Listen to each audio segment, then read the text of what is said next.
Menteri SDM Bahlil Lahadalia memastikan rencana impor minyak dari Rusia terus berproses setelah sebelumnya disepakati dalam kerjasama antar pemerintah kedua negara. Ya, nantinya impor tersebut akan dilakukan oleh Lembaga Minyak dan Gas Bumi. Bahlil mengatakan proses teknis pengadaan saat ini masih berjalan, namun secara prinsip kontrak kerja sama telah disepakati. Menteri ESDM Bahlil Lahadalia memastikan skema pembelian minyak mentah dari Rusia tetap berjalan dan kontrak impor telah dilakukan oleh Lemigas atau Badan Layanan Umum di bawah Kementerian ESDM. Terkait volume impor, Bahlil menyebutkan jumlahnya masih berpotensi berkembang lebih besar. Meski demikian, dirinya belum menjelaskan lebih rinci, teknis maupun detail kesepakatan yang telah dibahas. Tapi yang saya tahu adalah kontrak sudah dilakukan oleh Lemigas, BLU daripada Kementerian ESDM. Volumenya dia itu bisa berkembang lebih banyak lagi ke depan. Sebelumnya, Bahlil mengungkapkan minyak mentah atau crude dari Rusia segera masuk ke Indonesia sebagai bagian dari upaya menjaga ketahanan pasokan energi nasional di tengah dinamika geopolitik global, di mana totalnya realisasi komitmen impor minyak sebesar 150 juta barel dari Rusia yang akan dilakukan secara bertahap hingga akhir 2026.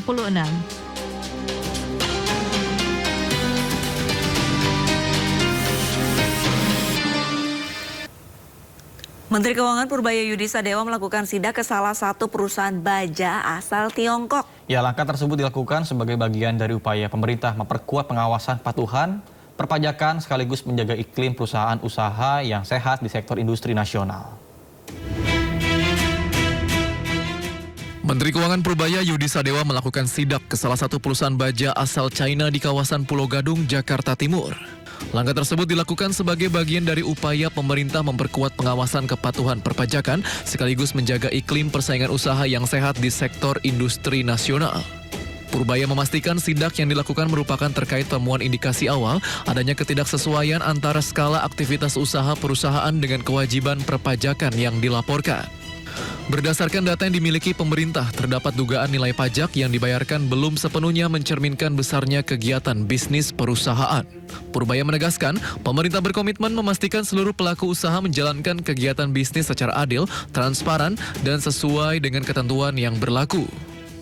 Karena ada indikasi awal bahwa mereka melakukan praktek bisnis yang tidak fair dalam pengertian penjualannya cash basis dan lain-lain sehingga bayar pajaknya turun, impornya juga turun, PPN-nya juga turun, PPH juga turun. Jadi kita pastikan ke depan itu nggak terjadi. Tadi kita minta klarifikasi ke perusahaannya dan saya minta mereka untuk menyediakan dokumen-dokumen yang terkait supaya kita bisa lihat secara fair apa yang mereka kerjakan di sana. Saya tekankan ke mereka juga bahwa tujuan kedatangan saya ke situ bukan untuk membunuh perusahaan itu, tapi untuk memastikan mereka melakukan bisnis secara fair sehingga ada persaingan yang fair di industri baja di Indonesia. Hampir 10 triliun, pajaknya terlalu kecil, mungkin di bawah 20 miliar, terlalu kecil untuk kegiatan yang segitu besar. Jadi kita duga ada beberapa loophole yang mereka manfaatkan untuk mengurangi pembayaran pajak mereka ke negara. Untuk menindaklanjuti temuan tersebut, pemerintah meminta perusahaan menyerahkan dokumen dan data pendukung guna dilakukan verifikasi lebih lanjut. Proses pemeriksaan akan dilakukan secara terbuka dan berbasis fakta. Jakarta, Raharjo Patmo, IDX Channel. Pemerintah tengah merevisi ketentuan mengenai penggunaan pekerja alih daya atau outsourcing yang diatur dalam Peraturan Menteri Ketenagakerjaan Nomor 7 Tahun 2026 tentang pekerja alih daya. Ya, nantinya penggunaan tenaga outsourcing hanya dibatasi pada 4 bidang pekerjaan. Dari sebelumnya ada 6 bidang pekerjaan.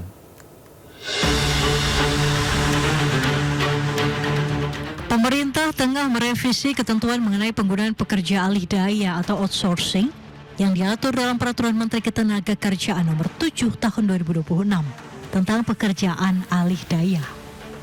Revisi tersebut akan membatasi penggunaan tenaga outsourcing menjadi hanya 4 bidang pekerjaan. Langkah ini dilakukan setelah Kementerian Ketenagakerjaan menerima berbagai masukan dari serikat pekerja dan pengusaha, serta penasihat khusus Presiden bidang buruh dan ketenagakerjaan Said Iqbal. Dalam Permenaker nomor 7 tahun 2026 yang telah diteken Menteri Ketenagakerjaan Yassi Erli, sebelumnya terdapat 6 bidang pekerjaan yang dapat menggunakan tenaga outsourcing, yakni layanan kebersihan, penyediaan makanan dan minuman, pengamanan, penyediaan pengemudi dan angkutan pekerja, layanan penunjang operasional, serta pekerjaan penunjang di sektor pertambangan, perminyakan, gas, dan kelistrikan. Namun, dalam revisi yang tengah disiapkan pemerintah, sektor kelistrikan dan pertambangan akan dihapus dari daftar tersebut. Dengan demikian, bidang pekerjaan yang nantinya tetap diperbolehkan menggunakan tenaga outsourcing diperkirakan menjadi pengamanan, pengemudi, penyediaan makanan, dan layanan kebersihan. Revisi Permenaker nomor 7 tahun 2026 ini dihimpun melalui pembahasan di rapat lembaga kerjasama tripartit nasional yang melibatkan pemerintah, serikat pekerja, dan pengusaha. Revisi ini diharapkan dapat memberikan kepastian hukum sekaligus menciptakan keseimbangan antara perlindungan pekerja dan kebutuhan dunia usaha dalam menerapkan sistem alih daya.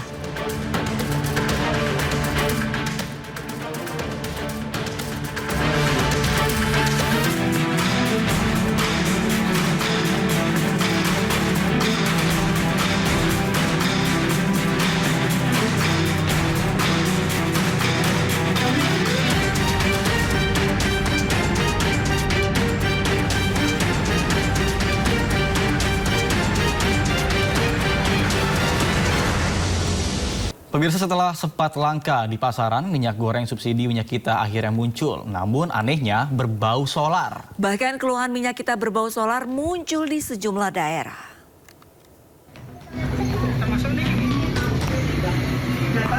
Pagi itu, ibu-ibu di Klaten, Jawa Tengah memilih untuk tidak memasak. Mereka ramai-ramai menuju kantor desa mengembalikan minyak goreng minyak kita. Warga memperoleh minyak kita pada tanggal 10 Juni lalu dalam program bantuan pangan pemerintah. Ketika diterima, warga mengeluh karena minyak goreng yang mereka dapat selain berwarna kehitaman juga berbau solar. Tadi tak buang yang itu ini. Sempat untuk menggoreng tadi pagi. Minyak kita berbau solar juga ditemukan di Karanganyar, Jawa Tengah. Di Kelurahan Tegal Gede, seluruh minyak goreng bantuan yang telah dibagikan dikumpulkan kembali dan diserahkan ke kantor kelurahan. Terkait temuan ini, pemerintah menyatakan tidak segan untuk menindak tegas perusahaan produsen bila ditemukan pelanggaran. Kalau memang melanggar dari aturan ya bisa perusahaan izinnya dicabut. Nah nanti kalau memang ada temuan lain secara pidana ya semua diproses. Ya semua diproses sesuai aturan.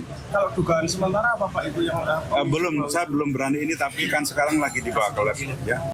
Minyak goreng subsidi minyak kita berbau solar diproduksi oleh PT KMR di Kabupaten Karanganyar. Tim gabungan kini telah melakukan sidak ke perusahaan tersebut dan meminta klarifikasi. Tim Liputan iNews melaporkan. Pemirsa, bantuan sosial minyak goreng merek minyak kita ditarik kembali usai ada laporan terkait dengan aroma menyerupai solar. Menteri Perdagangan Budi Santoso menyatakan pihaknya masih mendalami temuan tersebut.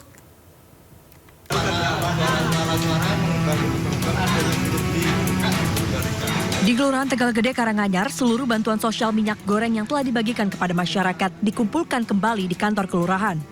Hal ini dilakukan akibat banyaknya laporan terkait aroma menyengat menyerupai solar maupun minyak tanah dari minyak kita yang akan digunakan. Laporan tersebut telah diteruskan kepada Dinas Sosial dan Bulog sebagai pihak yang terlibat dalam penyaluran bantuan pangan.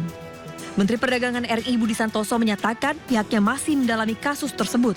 Ia juga mengancam akan mencabut izin perusahaan yang menjadi pemasok minyak kita itu jika terbukti ada penyimpangan.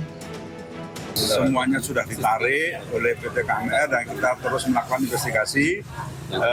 Kalau memang melanggar dari aturan ya bisa perusahaan izinnya dicabut. Nah nanti kalau memang ada temuan lain secara pidana ya semua diproses. Ya semua diproses sesuai aturan. Kalau dugaan sementara apa Pak itu yang saya belum berani ini, tapi kan sekarang lagi dibawa ke lab. Ya.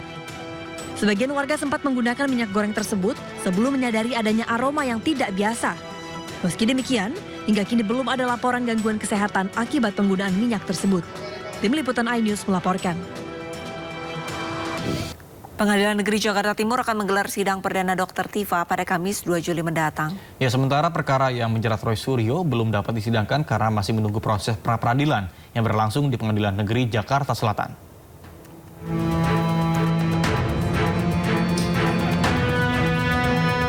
Pengadilan Negeri Jakarta Timur menjadwalkan sidang perdana Tifauzia Tiasuma atau Dr. Tifa, tersangka kasus dugaan fitnah dan pencemaran nama baik terkait keaslian ijazah Presiden ke-7 Republik Indonesia Joko Widodo pada 2 Juli 2026. Juru bicara Pengadilan Negeri Jakarta Timur, Immanuel Tarigan, mengatakan sidang berlangsung pukul 9 pagi di ruang utama Profesor Kusuma Atmaja Pengadilan Negeri Jakarta Timur.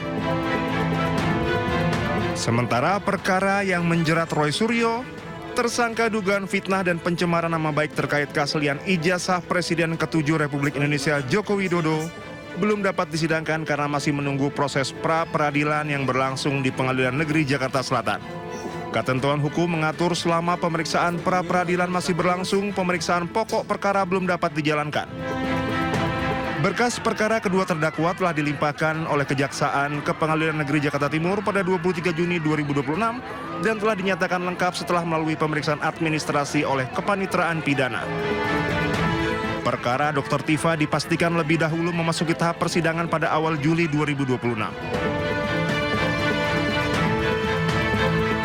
Terkait rencana sidang pertama untuk Dr. Tifa, itu telah ditetapkan oleh Majelis Hakim akan diselenggarakan pada hari Kamis tanggal 2 Juli 2026 yang akan datang, dimulai pukul 9.00 WIB bertempat di ruang sidang utama atau ruang sidang Profesor Kusuma Atmaja di Pengadilan Negeri Jakarta Timur.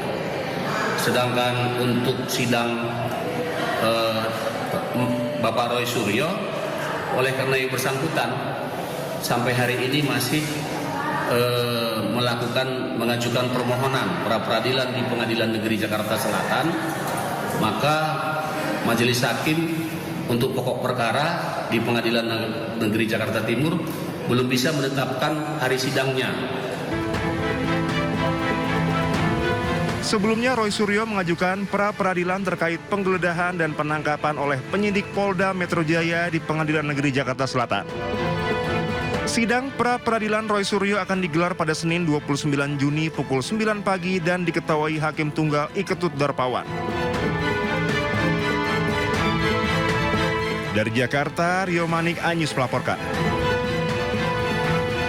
Setelah putusannya berkekuatan hukum tetap, pengacara Rasman Arif Nasution resmi dieksekusi ke Lapas Kelas 1 Cipinang, Jakarta Timur. Ya, terpidana kasus pencemaran nama baik itu akan menjalani pidana penjara selama 1 tahun 6 bulan.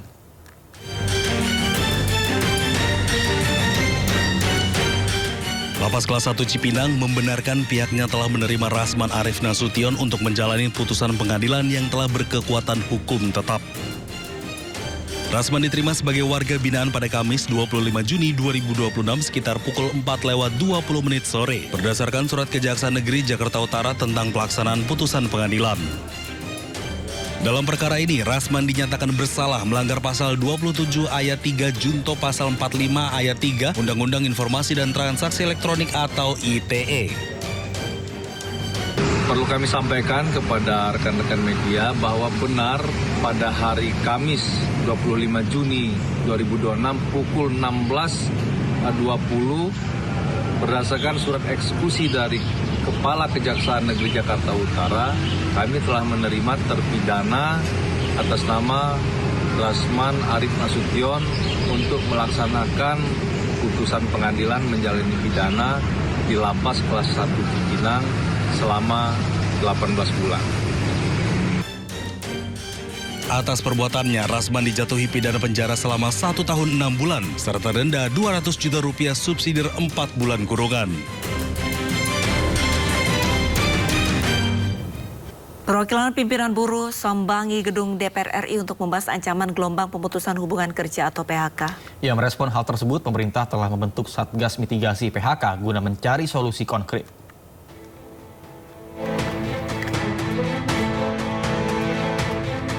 DPR RI bersama pemerintah resmi membentuk Satuan Tugas atau Satgas Mitigasi PHK. Langkah ini diambil untuk merespons ancaman gelombang pemutusan hubungan kerja di sejumlah sektor industri akibat kendala operasional dan pasokan energi.